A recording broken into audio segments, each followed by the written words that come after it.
মুম্বাই ইন্ডিয়ান্সের বিরুদ্ধে প্রথম ম্যাচের আগেই ইডেন গার্ডেন্সে কেকেআর ব্যাটারদের তাণ্ডব শুরু হয়ে গেছে। আপনারা কি জানেন কেকেআরের কোন তরুণ তুর্কি সেঞ্চুরি হাঁকিয়ে গোটা ম্যানেজমেন্টকে চমকে দিল? প্র্যাকটিস ম্যাচে একদিকে যখন রিঙ্কু সিং আর টিম সেফার্টরা ঝোড়ো ব্যাটিং করছেন, অন্যদিকে তখন হর্ষিত রানার বদলে কে হবে আর পাথি রানা কবে দলে যোগ দেবে, এই সব প্রশ্ন নিয়ে তোলপাড় চলছে। আজ আমি আপনাদের কেকেআরের সেই গোপন প্র্যাকটিস ম্যাচের এমন সব ভেতরের খবর দেব যা শুনিয়ে আপনারা বুঝবেন কেকেআর এবার কতটা ভয়ঙ্কর হতে চলেছে। ভিডিওটা একদম শেষ পর্যন্ত দেখুন, কারণ শেষে এমন এক সারপ্রাইজ আছে যা আপনার কেকেআর নিয়ে সব দুশ্চিন্তার দূর করে দেবে।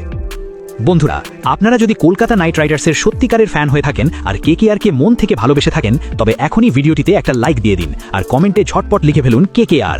আর হ্যাঁ, কেকেআরের সব ছোট বড় আপডেট আর ব্রেকিং নিউজ সবার আগে নিজের ফোনে পেতে ডিসক্রিপশনে দেওয়া লিঙ্ক থেকে আমাদের হোয়াটসঅ্যাপ আর টেলিগ্রাম গ্রুপে এখনই জয়েন হয়ে যান। ইডেনে কেকেআরের নিজেদের মধ্যে একটা দুর্দান্ত ম্যাচ হয়ে গেল। একদিকে ছিল রিঙ্কু সিংয়ের গোল্ডেন নাইটস আর অন্যদিকে আজিঙ্কা রাহানের পার্পল নাইটস।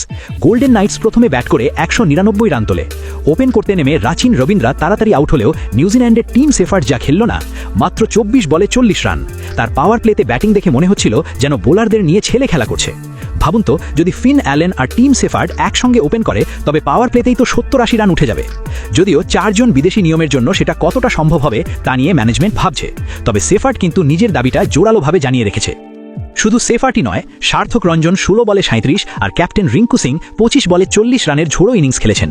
কিন্তু বল হাতে কেকেআরের স্পিন জাদুকর বরুণ চক্রবর্তী বুঝিয়ে দিলেন কেন তিনি স্পেশাল। 3 ওভারে 27 রান দিয়ে 2 উইকেট নিলেন তিনি। অন্যদিকে কার্তিক ত্যাগী ডেথ ওভারে 3 উইকেট নিয়ে সবাইকে চমকে দিয়েছেন।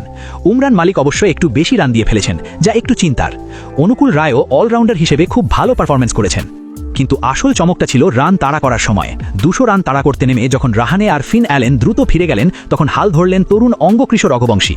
বিশ্বাস করবেন কিনা জানি না, এই ছেলেটা 65 বলে 103 রানের একটা অপরাজিত ম্যাচ জেতানো ইনিংস খেলল। ওর ব্যাটিং দেখে মনেই হচ্ছিল না ও একজন জুনিয়র প্লেয়ার। অনুকূল রায়ের সঙ্গে ওর সেই পার্টনারশিপটাই শেষ পর্যন্ত পার্পল নাইটসকে ম্যাচ জিতিয়ে দিল।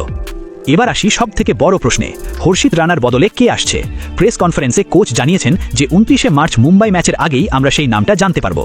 আর পাথি রানার চোট নিয়ে যারা চিন্তায় আছেন তাদের বলে রাখি, পাথি রানা হয়তো প্রথম 2-4টে ম্যাচ মিস করতে পারে, কিন্তু এপ্রিলের প্রথম সপ্তাহেই তাকে আমরা কেকেআরের জার্সিতে দেখতে পাবো। ম্যানেজমেন্ট তাকে নিয়ে কোনো ঝুঁকি নিতে চাইছে না, কারণ পুরো টুর্নামেন্টে তাকে সুস্থ অবস্থায় আমাদের প্রয়োজন। ক্যামেরন গ্রিন আর সুনীল নারিনও খুব তাড়াতাড়ি দলের সঙ্গে যোগ দিচ্ছেন। সব মিলিয়ে কেকেআর এখন টকবক করে ফুটছে।